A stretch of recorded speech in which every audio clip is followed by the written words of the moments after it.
자, 실존주의로 갑니다. 실존주의. 실존주의 부분에 여기 배경을 조금 보고 가시죠.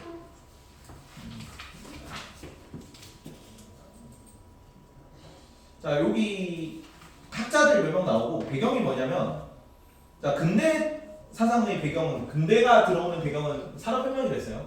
근데 현대의 배경은 뭐냐면 1, 2차 세계대전이 배경입니다. 연도는 참고로 상식으로 외워두세요. 작년부터 계속 얘기했는데 식민지 전쟁이랬죠. 식민지 전쟁 하면서 벌인 게 1, 2차 세계대전이라 가지고, 자, 1900 월드워 1이 월드워 2가 여기는 1914에서 1918년까지고요. 1939년에서 1945년까지야. 그래서 여기는 그 식민지 개척을 당시에 뭘로 했냐면 주로 해군력 가지고 했기 때문에 가가지고 항구에서 원료를 싸게 사가지고 우리가 산업혁명해가지고 공장을 돌려서 물건을 많이 만든 다음에 이걸 비싸게 팔고 싶은 상품 시장을 개척하는 거죠. 그래서 원료 산지와 상품 시장을 개척하려고 식민지 개척을 하는 건데, 식민지가 영국, 프랑스 얘네들이 다 먼저 먹어가지고 후발주자인 독일이 식민지를 개척할 데가 없는 거죠. 근데 물건을 못 팔면은 독일이 1, 2차 세계대전을 안 일으켰으면은 세계 경제 대공황이 독일에서 터졌을 거야. 그러니까 약간 필연적인 거예요. 내가 물건 생산량이 많아, 팔아야 될 거 아니야. 안 팔면은 재고로 넘쳐가지고 경제 대공황 터지는 게 미국이잖아. 미국에서 경제 대공황이 터졌던 이유는 1차 세계대전 동안 세계 공장 역할을 하면서 공장을 엄청 많이 깔았거든. 근데 팔 시장이 없어. 식민지 후발주자거든, 미국도. 그래서 그냥 다 공장이 다 도산하는 거잖아. 그래서 경제 대공황 터진 거. 여튼 그래서 독일 입장에서는 내가 물건을 원료를 싸게 사가지고 공장을 많이 만들어놨는데 공장을 돌리고 물건을 팔 데가 없는 거죠.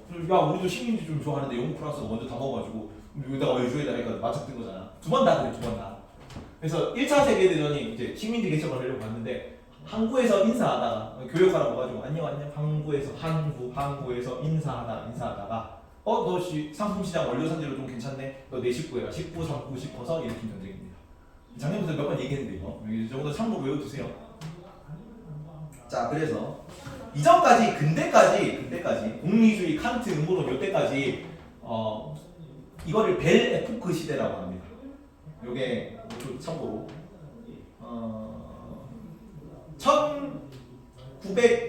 1814년 여기가 아마 뭐였냐, 빈회의 막 이런 거 하던 시기야. 그래서 나폴레옹 전쟁 끝나고 이제 유럽들이 서로 담합해가지고 1차 세계대전 벌이기 전까지 1914년까지 약 딱 100년이에요. 딱 100년간의 평화. 그래서 유럽이 막 바깥으로는 식민지 개척하고 서로 싸우고 있지만 유럽 대륙은 발전하고 있다, 식민지가 늘어나고 있다, 뭐 과학 기술이 발전한다, 인간 이성이 승리한다, 막 그런 낙관적인 전망이 사로잡혀 있던 시기입니다. 그래서 해겔의 절대 정신, 역사는 변증법적 발전 과정이다. 국가가 절대 정신의 실현이기 때문에 무조건 이제 이 시간이 지날수록 역사가 발전해서 모든 인류가 절대 정신에 이를 것이다. 뭐 이런 사상이 지배하고 있던 시기였어요. 그래서 프랑스어로 아름다운 시절이라고 하는데 벨 에포크 시대라고 해요. 100년간의 평화고, 유럽이 역사상 가장 잘 나가던 시기입니다. 영국이 전 세계의 4분의 1을 식민지로 가지고 있는 뭐 그런 시기야. 당연히 미래가 장밋빛일 수밖에 없는 거지. 지금 겁나 잘 나간다니까. 지금 거품 터지기 직전이니까. 근데 독일이 이제 그러다가 독일 입장에서 이제 뭐 식민지가 없어가지고 이런 거 막 전쟁이 일으켰다 그랬잖아. 그게 엄청난, 당시 사람들로부터는 엄청난 충격을 줬어요. 이거 합리적이고 이성적이라고 생각했던 사람들이. 특히나 2차 세계대전은 굉장히 끔찍한 전쟁 문제가 많았단 말이야.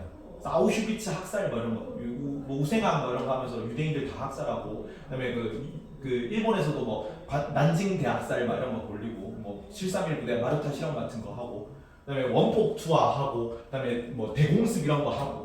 그래서 도시가 잿더미가 되고 유럽이 직접적으로 전쟁의 무대가 됐어요. 이전까지 식민지전쟁은 저 멀리 있는 애들끼리 싸운 거야, 군인들만. 근데 이제 직접 사람들이 1, 2차 대전에서 총력전 양상으로 본다 그러죠. 모든 사람들이 전쟁에 참가해서 나라의 운명을 걸고 완전하게 국가 대 국가로 막 부딪히는 그런 전쟁이었던 거죠. 그 과정에서 인간이 이성적, 합리적으로 생각했는데 너무 비이성적인 모습도 많이 보고, 그리고 과학 발전에서도 좀 어땠냐면 요 시기에 원폭 투하 뭐 이런 것도 있지만, 원래 요 시기도 그런 거랑 겹치거든요. 원래는 이성의 영역이라고 생각했는데 지그문트 프로이트가 뭐 했냐면 꿈의 해석 뭐 이런 책 썼어. 그래서 이성의 역할이 아니라 의식의 역할이 아니라 무의식의 역할이 더 중요하다고 이런 거 얘기하는 식이에요. 그러면 우리가 인간은 다 이성적이고 세상 만물을 다 파악할 수 있다고 보는데 사실은 그거는 빙산의 일각에 불과했던 거지. 우리는 이성적으로 의식적으로 움직이려고 생각했는데 사실은 무의식의 영향을 받아서 나도 모르게 하는 게 훨씬 더 많았던 겁니다. 그리고 수학도 우리 모든 세상의 진리를 파악할 수 있다고 알고 있었는데 불확정성의 원리 이런 거 나오거든요. 불확정성의 원리. 그래서 이전까지는 우리가 막 그 이성으로 조사하고 실험하고 이런 거 다 파악할 수 있다고 그러는데 이제는 위치를 알면 방향을 모른대. 관측되는 순간 양자의 영향을 받아가지고 그 다음에 내가 입자의 방향을 알면 위치를 알 수가 없대요. 그래서 모든 걸 완전히 파악할 수가 없는 거죠. 관측이라는 미세한 것조차 이 사람은 이 대상에 영향을 미치기 때문에 양자 세계에서는 그러면 모든 것이 사실은 확률로만 알 수 있는 거야. 정확히 알 수 있는 건 없어요. 그러니까 이런 인간 이성 진리 사회 제도 규범 질서 이런 거에 대한 믿음이 다 무너지는 거지. 1, 2차 세계대전 시기에. 그래서 먼저 이거부터 문제입니다. 유럽에서는 실존주의는 이제 그런 이성, 경험 이런 이건 다 인식론 계열이야. 믿음 신앙은 빼고 중세 철학이고 여기 이제 경험론이라든가 합리론이라든가 여기는 이성을 통해서 여기는 경험을 통해서 진리를 발견할 수 있고 그러면 이성 이런 게 활용해서 인간 역사를 발전한다는 거거든. 그런 건 없어. 이제 규범이든 지침이든 종교가 없어요. 이제 니체가 요 사이에 있거든. 유신론적 실존주의가 조금 나오다가 이제 니체가 신을 죽였죠. 신은 죽었다. 우리 인간이 살인자인 우리 인간이 죽였다 해가지고 이제는 무신론적 실존주의로 해요. 종교마저도 이제 제대로 된 답을 주지 못합니다. 지침을 잃어버린 시대예요. 그러면은 이성이든 경험이든 종교든 인간에게 아무런 지침을 주지 못하는데 우리는 어떻게든 꾸역꾸역 살아내야 되는 거죠. 그러면 어떻게 해야 돼? 내가 주체적으로 선택하고 내 주관적 판단대로 행동을 해야 되는 거야. 그러니까 개인의 개별성이 이제는 보편적 도덕 원리 같은 건 없어. 칸트든 공리주의든 여기는 보편적 도덕 원리가 지배하는 시기죠. 왜냐면 인류 전체에 적용되는 어떤 도덕적 행위 혹은 어떤 진리가 있다고 생각하는 시절이니까 그런 건 없다고 이제. 그렇죠? 그래서 주관, 선택, 개인의 실존, 주체적 결단 이런 게 중요한 시기가 돼요.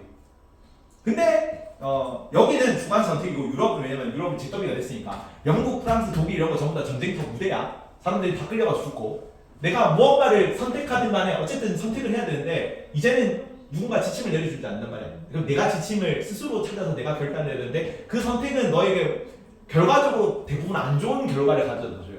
시기가 별로 안 좋죠. 에피쿠르스 헬레니즘 그런 식이잖아. 전쟁터에 끌려서 언제 죽을지 모르는 그런 식이라고.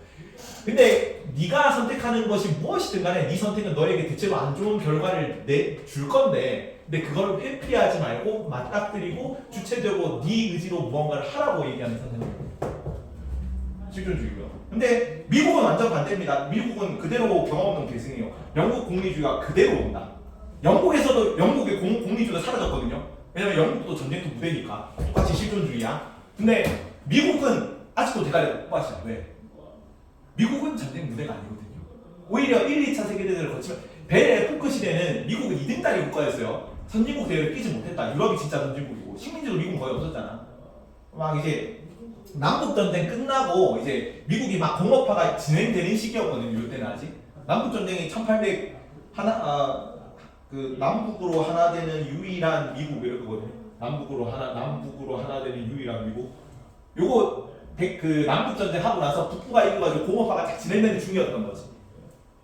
근데 1, 2차 세계대전을 거치면서 유럽의 공장 역할을 미국에 있거든요. 그래서 전국에 공장이 쫙 깔리면서 급격하게 생산량이 늘어나요. 그래서 이제 이 세계 1등 국가로 올라갈 수 있었던 계기가 1, 2차 세계대전입니다. 사실은. 그러니까 여기는 좋죠. 딴 데에 막 전쟁하고 있는데 무기 팔아먹고. 그래서 1, 2차 세계대전 둘 다 미국이 끝까지 한쪽 편을 안 들었잖아.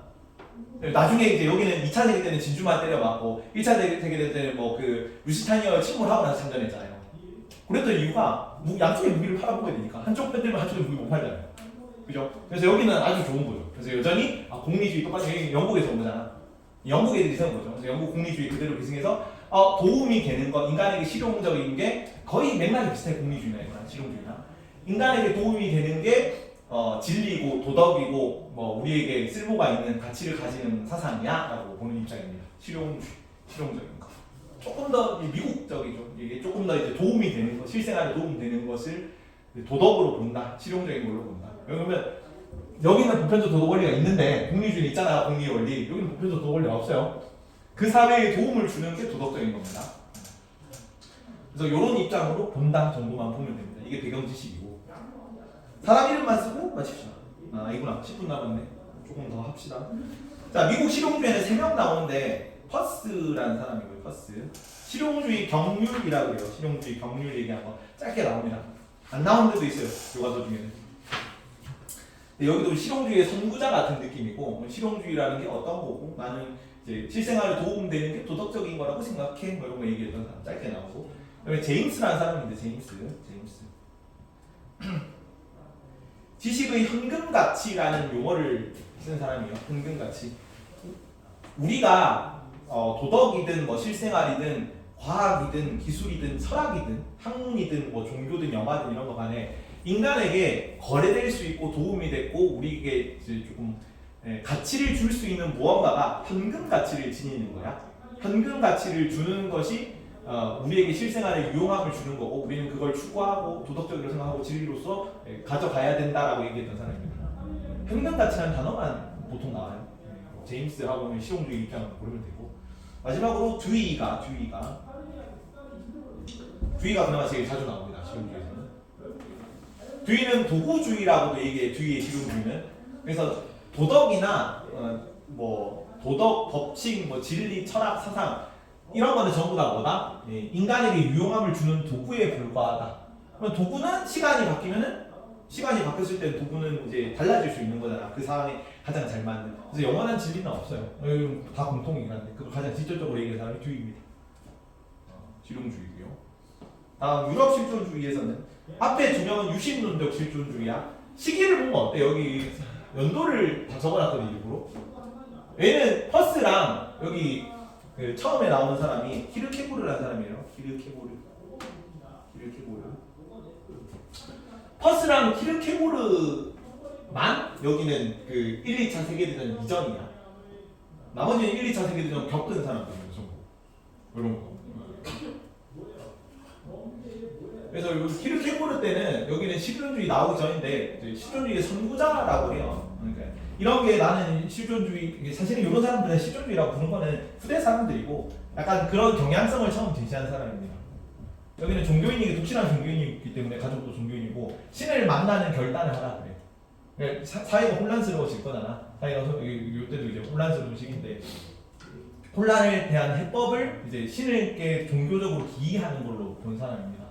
근데 나중에 이제 1, 2차 세계대전 터지고 이런 사람들이 그 실존주의 얘기할 때 요 사상이 약간 시족격으로 선구자격으로 제시가 되는 거예요. 나머지는 다 1, 2차 세계대전 겪은 사람들이고.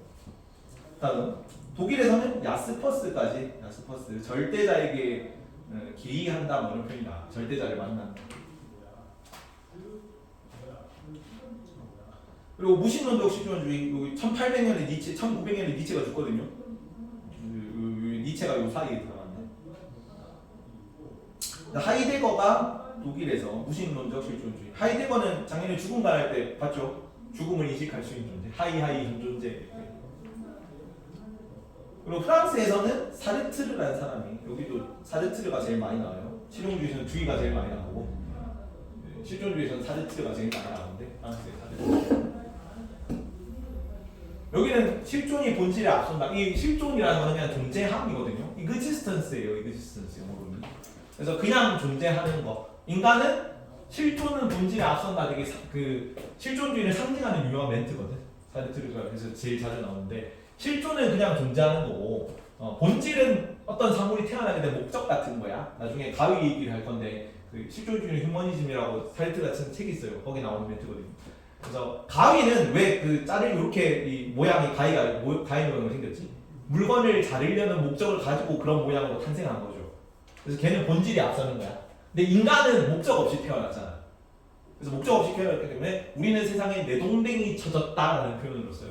그리고 본질이 정해져 있기 때문에 우리는 자유라는 얘네들은 개인 주체적 선택, 결단 뭐 이런 거 중요하기 때문에 그 제일 좀 주관적인 게 뭐냐면 예술이죠. 예술. 얘네들 전부 다 극작가 출신이고 뭐 작가 출신, 뭐 미술가 뭐 이런 사람들이야. 예술 활동 많이 했기 때문에 얘들 그 사르트르도 그 각본 쓰고 막 그랬단 말이야. 그래서 되게 시적인 표현 많이 써요. 우리 인간은 자유라는 형벌을 받았다. 우리는 무엇이든 선택할 수 있지만 자유 그 자체는 선택할 수 없다. 너는 자유다 선택하라 뭐 이런 거 얘기하면서. 그래서 인간은 본질이 실존이 본질에 앞서기 때문에 목적 없이 태어난 존재라서 반드시 선택해야만의 형벌을 받은 거야. 자유라는 형벌. 그래서 실존이 본질에 앞선다. 그리고 주체적으로 결단해야 되는 거예요. 이런 표현들이 나옵니다. 이게 기본이고요. 당신은 편집 알 수 없는 거죠. 태어난 사람. 뭐 하기 위해 태어난 게 아니야. 그냥 내동댕이 쳐진 거예요. 그래서 우리가 뭐가 될지는 우리 스스로 결정해 나가는 거죠. 근대까지는 사회가 지침을 내려줬어. 사회가 너는 뭐다, 너는 뭐 이렇게 살아야 된다, 너는 어떤 게 사는 게 바른 거야 라고 얘기했는데 이제 그런 지침이 싹 다 없죠. 1, 2차 세계대전이라서.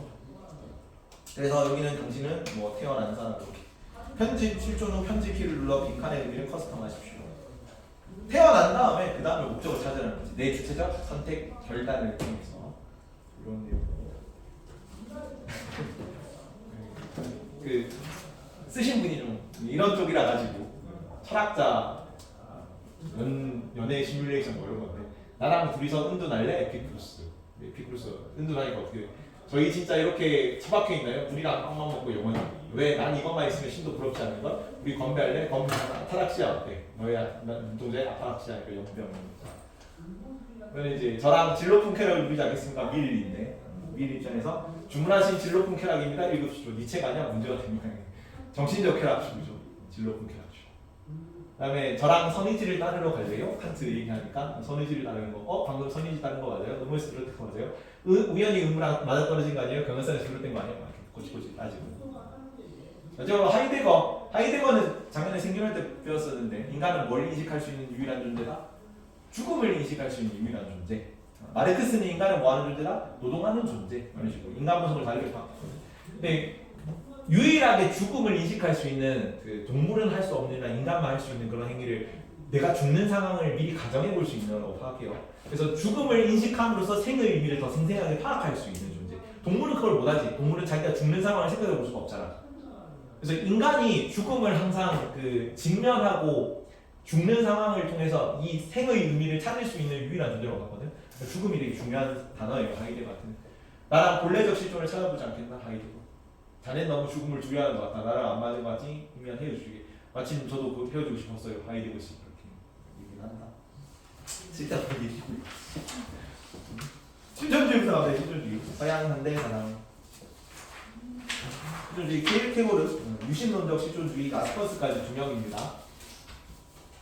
첫 번째 절망인데 절망. 여기 나오는 부정적 단어들 있거든. 절망이라든가 고통이라든가 한계 상황이라든가 이런 거 있거든요. 그건 전부 다 좋은 의미로 씁니다. 좋은 의미.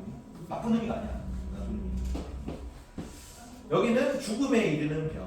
죽음에 이르는 병.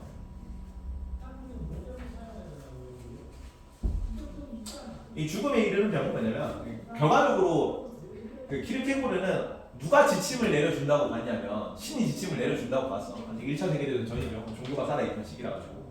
그래서 종교활동 하라는 얘기입니다. 주체적 결단을 하라는 얘기는. 죽음에 이르는 병인데 주체적 결정 회피하면서 오는 절망. 실존에 3단계가 있는데 하나하나 이거 다 자주 나오는 단어들이고 외워야 돼요. 처음에는 심미적 실존이라고 해요. 심미적 실존 단계입니다.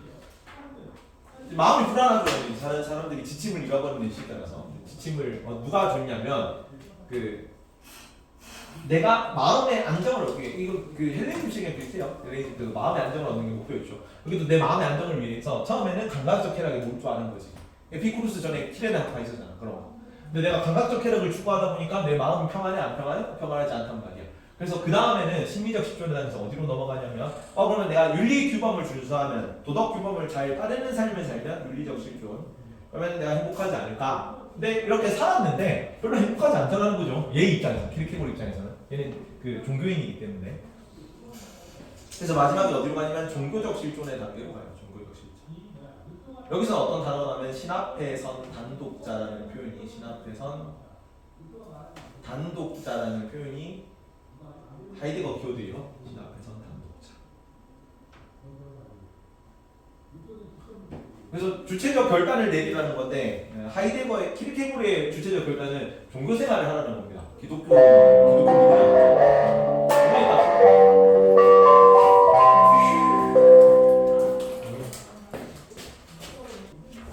마지막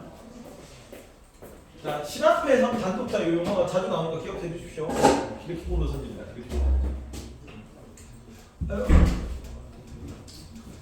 다음 야스버스. 어떤 상황에서라고 하면 한계 상황이 있겠다. 한계 상황에서 좌절하는 건데, 인간이 어떠한 수단을 동원해도 회피하거나 변경할 수 없는 상황을 한계 상황이라고 합니다. 고통, 죽음, 죄책감, 투쟁 이런 거거든. 근데 이 한계 상황이 나쁜 게 아니라 인간이 막 되게 의미 없이 그냥 수동적으로 살고 있는데, 이 한계 상황을 직면함으로써 내가 그때는 내가 어떻게 살아야겠다라고 결단을 내릴 수 있다. 그래서 초월자에 대한, 여기는 유신론적 시준주의이기 때문에 결과적으로는 신이 신에게 기이하라 얘기하는데, 초월자에 대한 경험을 통해서 내 시준을 회복할 수 있다고. 한계 상황이 키워다. 다음 하이데거. 인간은 현존재다. 현존재. 인간을 현존재라는 단어로 정의했어요. 현존재는 지금 여기 있으면서 지금 여기 있는 현실적인 존재를 현재라고 하고, 그래서 타인과 관계를 맺습니다. 주체적 결단을 했다 그래서 타인과의 관계 뭐 이런 거 다 부정한다 하면 안 돼요. 사회적 연대 이런 거. 생각보다 주체적 결단 뭐 이런 거 얘기하는 게 사회적인 차원의 사회 참여를 얘기할 수 있어. 따로 가는 게 아닙니다. 개인적인 거지만 내가 사회에 참여하는 현실을 선택하는 거지. 타자와 관계 맺으면서 뭐에 대한 불안감을 가지는 존재면 죽음을 인식하고 죽음에 대한 불안감을 가지는 존재. 그게 하이데거가 본 인간의 본질이다. 아까부터 쭉 가서 동양 유교에서는 인간 본성을 뭘 봤다? 유교에서는 인간 본성이 도덕심, 인의의지. 불교에서는 인간 본성은 뭐였다? 불성. 도교에서는 인간 본성은 뭐였다? 자연적 본성. 고대 그리스에서 인간 본성이 뭐였다? 이성. 인간의 기능, 자질 이런 거 있잖아요. 그리고 그래서 덕이라는 건 전부 다 이성이 잘 발휘되는 상태였죠. 덕이라는 건. 그리고 아퀴나스는 인간의 본성은 자연적 성향. 그리고 하이데거의 인간의 본성은 죽음에 대한 인식이다. 죽음을 인식할 수 있는 유일한 존재가 인간의 본성이다. 작년에 엘리아데 종교를 인식할 수 있는 유일한 존재. 뒤에 나오는 마르크스 노동하는 유일한 존재. 동물은 노동 안 하잖아. 그죠? 동물은 종교 활동 안 하잖아. 그래서 각자마다 인간의 본질을 뭘로 만든가에 대해서 구체적으로 말아놔야 돼요. 자, 죽음에 대한 불안을 가지는 존재고, 그래서 죽음을 수용하는, 죽음이 나쁜 게 아니라고, 여기 있는 한계상도 나쁜 게 아니라고, 좋은 거예요. 내 자신의 실존을 자각하게 만들어주시는 계기다. 그리고 작년에는 그 생존 거기서는 죽음으로의 선구라는 단어로 표현합니다. 죽음으로의 선구. 죽음을 상황을 먼저 달려가 볼 수 있는 존재라. 내가 죽음을 인식할 때 이전까지는 비본래적 상태야. 비본래적 상태. 일상적 존재 혹은 비본래적 존재인데, 이제 죽음을 인식해서 내가 너네는 그냥 학생이니까 공부하러 와가지고 그냥 하고 나서 막 무의미하게 공부하고 있단 말이야. 근데 당장 내일 죽는다 그러면은 오늘을 되게 의미 있고 가치 있게 살아야겠지. 그지? 내가 진짜 하고 싶은 일을 할 거 아니야. 너네가 선택해서 무언가를 해야겠다고 생각하고 될 거 아니야. 그게 주체적 결단이야. 죽음을 인식할 때 생의 의미가 더 선명해지고 내 삶을 더 치열하고 주체적으로 능동적으로 할 수 있게 된다는 얘기예요. 나쁜 게 아니지. 그걸 하게 만들어주는 계기가 죽음이니까. 주체적 결단을 통해 실존을 회복하는 존재. 실존은 내가 존재함 자체의 본성이다. 본성을 자각하게 만들어 본래적 나로 돌아갈 수 있게 해준다. 사르트르. 자, 우리는 사르트르가 뭐라고 했냐면 우리 인간은 우연히 이 세상에 내던져진 존재. 실존은 본질에 앞선다 쓰십시오. 실존은 본질에 앞선다. 인간은 우연히 이 세상에 내던져진 존재. 내동댕이 쳐진 존재 뭐 이렇게도 써요. 내던진 존재. 우리는 태어나고 싶어서 태어난 게 아니죠. 그 우리는 우리 의지로 태어난 게 없잖아. 태어난 것도 부모님 의지로 태어난 거고, 부모님 가족 계획에 의해서 너네가 나온 거겠죠. 그러니까 우리가 그래서 나중에 실존주의 조금 이제 좀 마이너한 쪽에서는 실존주의 공부한 혹은 뭐 뒤에 쇼펜하우어 영세주의 뭐 이런 거 이런 데서는 우리가 스스로 의지로 결단할 수 있는 건 뭐밖에 없냐면은 죽음밖에 없어. 그래서 자살 많이 했대요. 이쪽 계열에서. 태어나는 것도 내 의지로 한 게 아니니까. 죽는 거는 내 의지로 하는 거죠. 그래서 내동댕이 존재인데 실존한 다음에 일단 내 의지가 아니지만 먼저 그냥 태어나는 거지. 목적 없이 태어난 다음에 스스로를 형성해 나가는 존재라 그래요. 실존은 목적이 정해지지 않고 그저 존재하는 것 그 자체입니다. 그냥 태어나는 것. 본질이란 실현해야 하는 정해진 목적이나 의미야. 요 사르트르 책입니다. 여기서 가위는 무엇을 자르다는 목적이나 본질이 먼저 존재하고 장인에 의해서 가위가 만들어진다. 그래서 가위가 이렇게 생긴 거죠. 자르기 쉽도록 생겼잖아. 근데 너네는 뭘 하기 위해서 태어나는 것 이렇게 목적 없이 그냥 뭘 하기 위해서 뭐 이렇게 된 게 아니죠. 신체 건장하게 태어났지만 뭐 운동선수를 안 할 수도 있는 거잖아. 내 선택에 의해서 그냥 공부해가지고 뭐 기술직이 될 수도 있는 거고 판사, 변호사, 뭐 의사 다 될 수 있는 거죠. 그래서 본질이 정해지지 않았다. 그래서 인간은 목적이나 본질 없이 먼저 존재한다. 그래서 실존이 본질에 앞서가는 거야. 인간 스스로 자신의 본질이나 목적을 만들어 나가는 거. 나의 주체적 선택, 결단을 통해서. 그러니까 그래서 실존이 본질에 앞선다 해서 여기서 실존주의라는 용어가 온 거예요. 다음 자유인데 자유라는 형벌, 자유라는 형벌. 자유는 형벌인데 형벌. 인간이 벗어날 수 없는 태어나면서 본래적으로 가진 거예요. 인간은 자유롭게 선택할 수 있지만 하지만 자유 그 자체는 선택할 수 없다. 모든 것을 자유롭게 선택할 수 있다 틀렸어요. 인간은 본질이 정해지지 않았기 때문에 모든 것을 자유롭게 선택할 수 있다는 자유 빼고는 선택할 수 있어요. 자유는 우리가 자유롭지 않은 상황을 선택할 수가 없어요. 그래서 자유가 형벌입니다. 자유 그 자체는 선택할 수 없다. 인생은 B와 D 사이의 C는 선택이다. 선택. 그 B와 D 사이에 치킨 치킨 농담이고. 너는 자유다 선택하라. 적극적 사회 참여를 주장했습니다. 사회 참여. 연대 의식을 주장했습니다. 주체적 결단을 통해서 이 뭐랑 똑같냐면 죽음에 이르는 병은 안 좋은 거야. 죽음에 이르는 병. 죽음에 이르는 병은 주체적 결단을 회피하는 거야. 그걸 이제 여기도 똑같은 용어로 뭐라고 쓰냐면 불성실이라는 용어를 써요. 불성실. 이거는 불성실.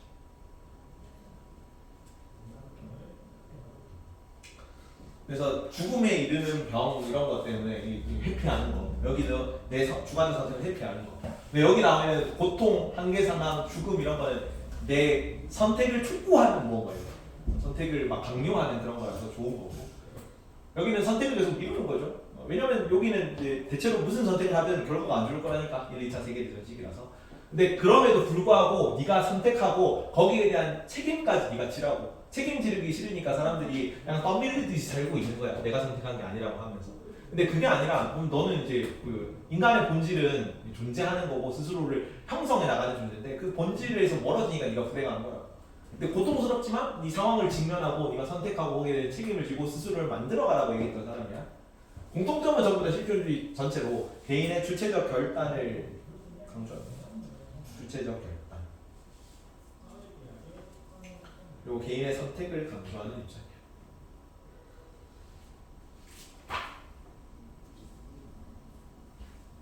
다음 실용주의.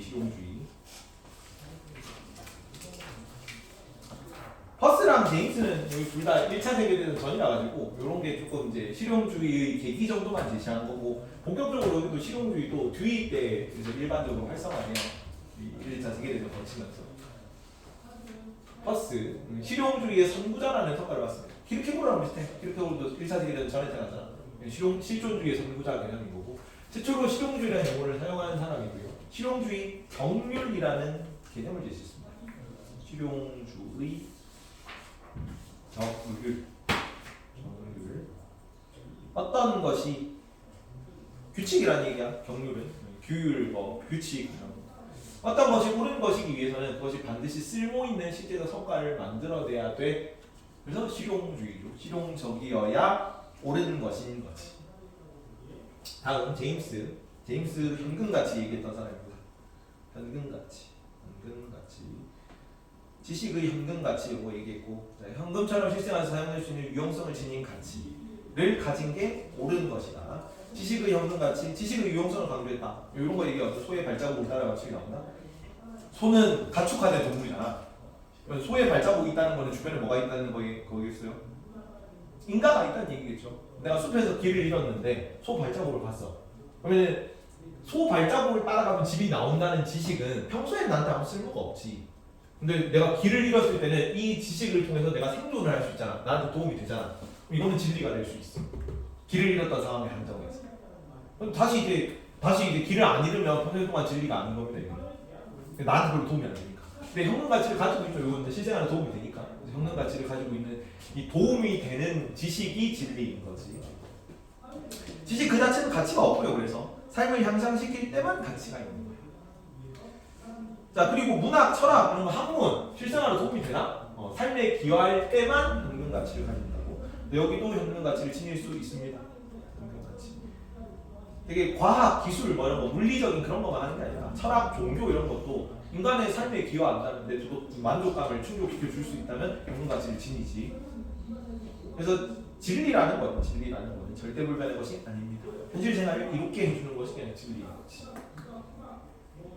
마지막 주의, 도구주의라고 해요. 도구주의.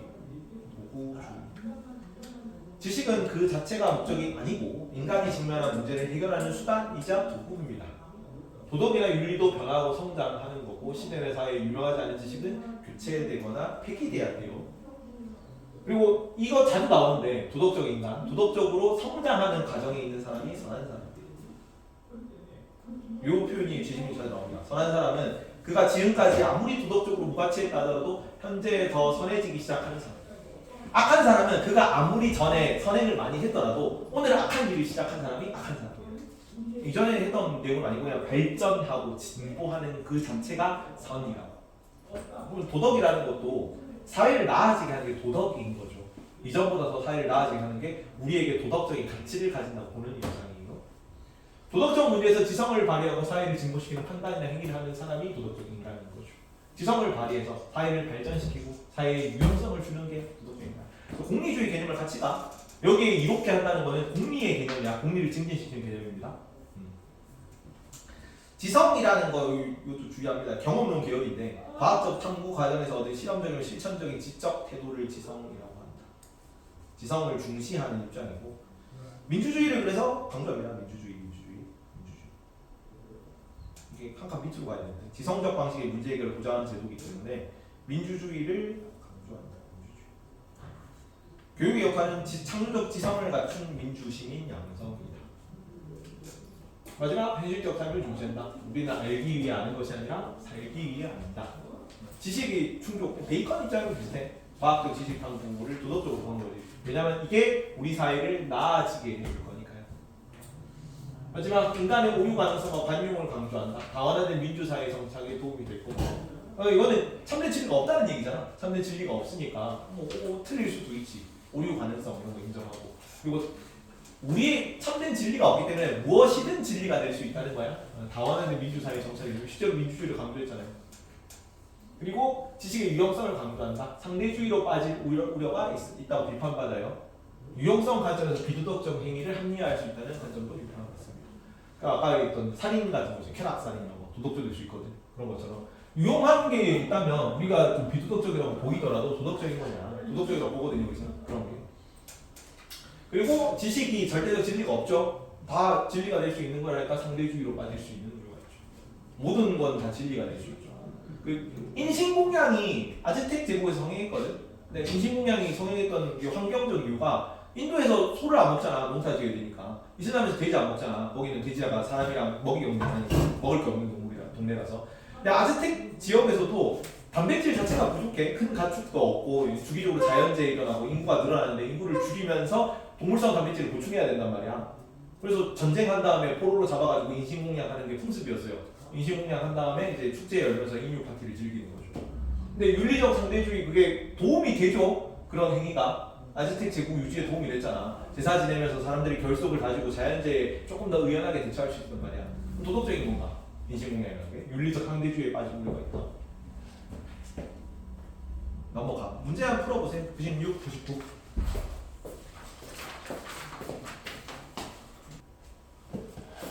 그 실존주의 학자 4명 누구 있었어? 제일 처음에 키르케고르, 다음에 야스퍼스, 다음에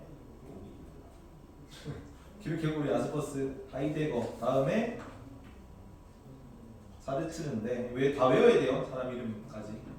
키르케고르는 뭐가 키워드였니? 죽음에 이르는 병, 죽음에 이르는 병이랑 이게 안 좋은 거였다. 이 죽음에 이르는 병. 이 선택을 좀 미루는 거죠. 사르트르의 어떤 단어? 불성실이랑 비슷한 거예요. 불성실. 죽음에 이르는 병이고, 이 죽음에 이르는 병은 절망이라고 합니다.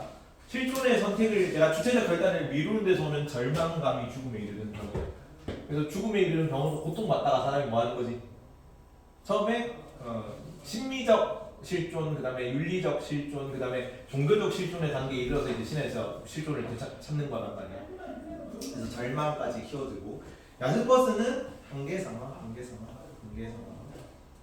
그래서 퍼스 PAUSA 이거 중지죠, 중지. PAUSA.